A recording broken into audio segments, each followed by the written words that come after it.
Hello again, it's David Collins back with another episode of BitNote. We'll be playing some great video game tunes, so listen in and have a good time.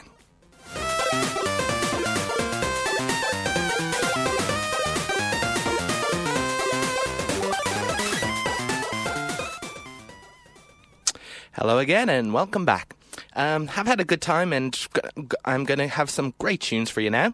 To start with, I think there was sometimes you wake up in the morning and you think, boy, I am going to play this song. Well, I am going to play it, so have a listen.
And that song was, if you couldn't pick up the title from the lyrics, Can You Feel the Sunshine? It was composed by great composer Richard Jacques and had vocals by TJ Davis. It is from Sonic Ore. I played music from that game before, which was developed by Traveller's Tales in cooperation with Sonic Team. So, yeah, I just like that song. I mean, some of the soundtracks get a little infamous. I think I covered this before last time I talked about Sonic Core. There were full vocal songs, and they would play on an unending loop every single time you played the game. And because it was a racing game, you would play the tracks repeatedly trying to get a better song, and the tracks would always repeat themselves. But I think taken on their own, they are awesome songs, and I like them. And there was a reason that they were commissioned to do music for the whole track, and they're pretty nice. Sonic Core itself is a very fun game. It's I generally don't like racing games, but this one is cool because you're kind of controlling Sonic or characters, and then you can jump, and there's so many different shortcuts, and the level designs are like really imaginative with lots of twists and turns and one or two loop-the-loops, and then all these shortcuts and alternate routes. So instead of just being going along a track and trying to remember to brake and turn and all that sort of stuff, it's like racing through an environment and trying to find the best way to get through and best way to jump here and there and everywhere. And even I was playing the PC version, so sometimes what happens is you're playing it in winter and then all the water freezes over, so then you suddenly have a whole new track opened up in front of you. So I thought it was a fun, vibrant, colourful and enjoyable game, and that's one of the reasons I really like Sonic Ore, getting all the emeralds. And it felt very Sonic themed. They kept a lot of the things like the emeralds and everything. So, good game. I liked it. All right. So moving on to the next track. I know this is kind of like the third or so, well, discounting Christmas episode, but this is like the third time I've brought up Grand Theft Auto 5 in the last thing. But I thought it turns out that there's a song in Grand Theft Auto 5 that I completely missed the first few times around, but I definitely think is worth playing. The reason that this is because, for a simple reason. You see, what happens is, one of the things about Grand Theft Auto 5 is that it's kind of got two areas. The Los Santos area, which is like Los Angeles, and that's Blaine Country, which is kind of like the whole country. It's kind of a parody of the deep south of America, which is funny because in the game you actually have to go north from Los Santos to actually get to Blaine County. So it's a parody of the south, but it's actually in the north in the game. So, I don't know. The whole point is, one of the whole things that Rockstar tries to do is just parody various things, and often it doesn't do it very well. Rockstar isn't that great at parody. A lot of times it's very brutal, it's very on the nose, there's no subtlety or slyness or even satire where they're trying to make a general point. But one of the things that they do at least try to do is the whole parody between the two political system in America. Now, the political system in America is a good thing to parody of in the first place because it makes absolutely no sense.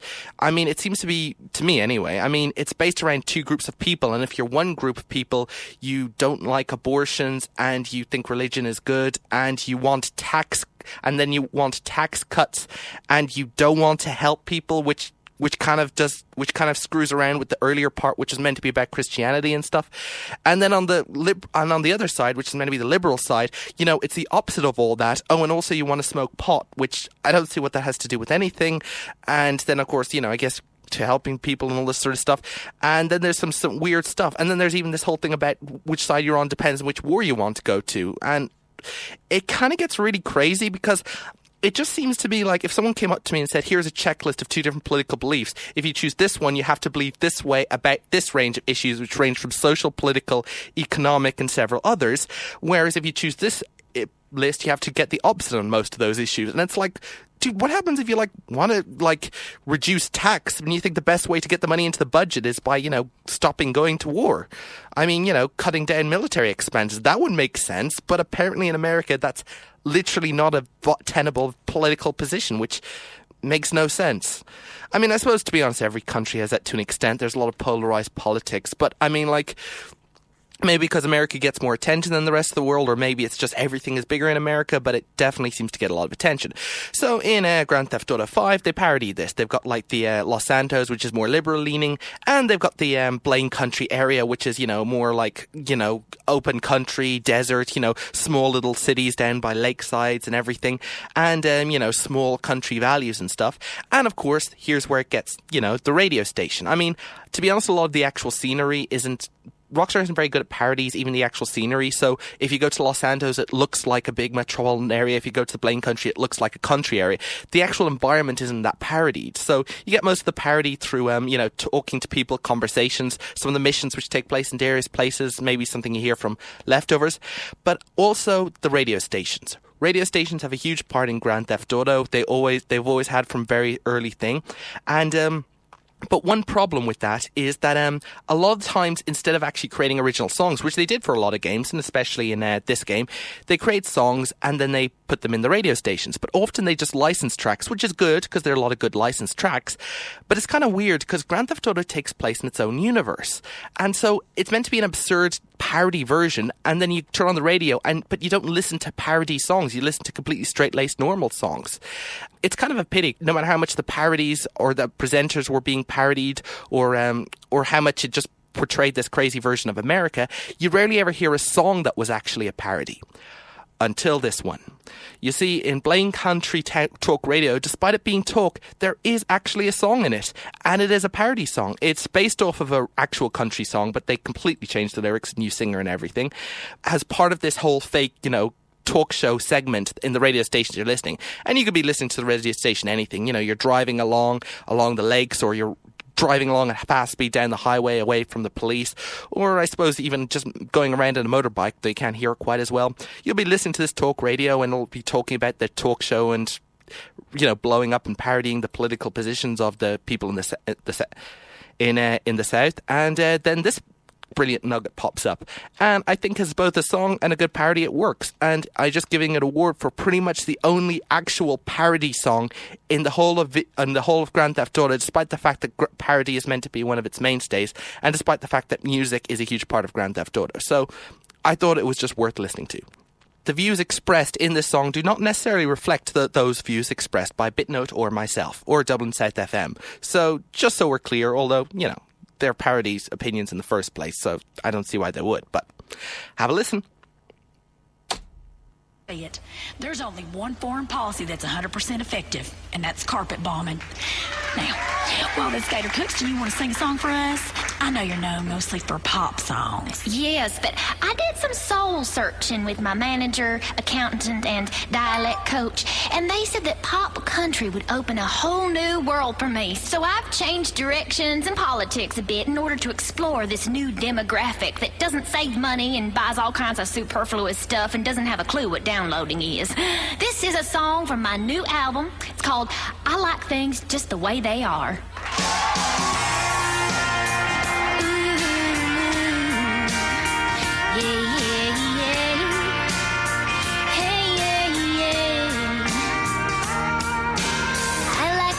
Just the way they are. Don't redefine marriage, you're going too far. Life begins as a precious stem cell. I know how to empty that jail, 'cause I'm done paying your sorry rent. Time for some more capital punishment. Let's just keep everything the same. Gonna pray at the start of every football game. Taking things too far, so leave it alone, 'cause I like things just the way they are. Ooh, yeah.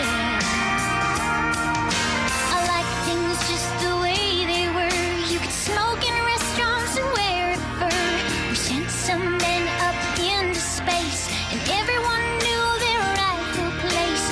We won wars and we stood strong. We knew what was right and what was wrong.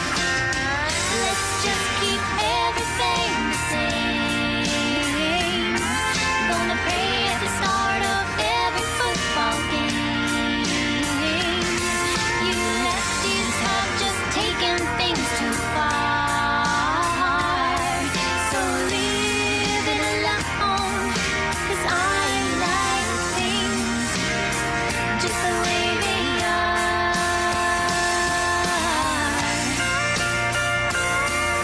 I like cool country mornings, spray cheese in my mouth. Let's keep everything pure, just like the South. Let's just keep everything the same. Gonna pray at the start of every football game. You lefties have just taken things too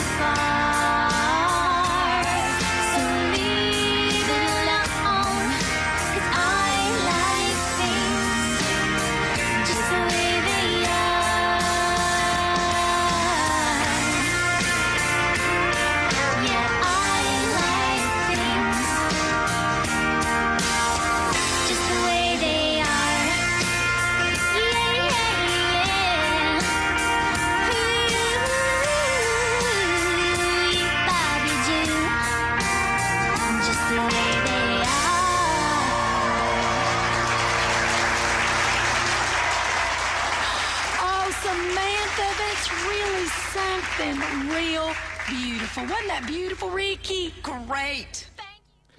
And so that was I Like Things Just the Way They Are, and it was the fictional character who sings it was Samantha Muldoon, who in Grand Theft Auto 5 is pretty much a parody of celebrities, you know, going through 4 marriages, 3 religions, and about 14 adopted children from various different countries. The actual actress who plays Samantha Muldoon and the singer is Melissa van der Schyff. And as I said, it's from Grand Theft Auto 5, which was developed by Rockstar. The actual instruments and version of the song was based on I Know You Had One of Those Days by Dan Robinson. So if you want to look that song up, I think that song is pretty cool as well. But yeah, let's move on. Generally, with these shows, I try to play some music from various different, indie games that are coming out. And I came across this great track from an indie game that has yet to be released. So as I've actually had to explain to people, including my dad, an indie game is basically an independent game. So in other words, it's made by maybe 1 or 2 or 3 people, a small budget, often in the spare time, and released pretty much on the internet. There's a lot of great indie games out there, of course. But I came across this one that actually had the soundtrack to this indie game was released before the actual game was. In fact, the game hasn't been released for a while. But because normally I like to actually play the game it's from before actually playing the music from it. But I figured, since I really like the composer of this, I figured, sure, I don't think that the game developer would mind if I drum up interest in this game before the game is actually released. So pretty much everyone wins. I get a good song for my show, the composer gets a bit of attention, and the person who's actually developing the game knows that there's more attention in this game. The game itself is called The Archives of Wyndia Into the Cloudline. Now, it seems to be a serialized visual novel project. And if you don't know visual novels, they're kind of like games where they're like story video games. I mean, technically, nearly every game has a story these days, or at least any game that has characters has a story. But I mean, this visual novel, there's a greater emphasis towards story, dialogue, and character interaction, and so forth. In this case, Tales of Wyndia is basically it's set in a world where people chopped down trees and built towers, and they built towers that were higher and higher and higher and higher and higher until eventually there were these really high towers above the clouds, and they figured that's all they needed, and they became arrogant and humble. And among that, there's a bunch of characters. One of them is very much in the royal thing and in the conventional thinking. And then I haven't quite got the details even from the site, but apparently for some reason, a bunch of characters end up going on an adventure, which is kind of par for the course.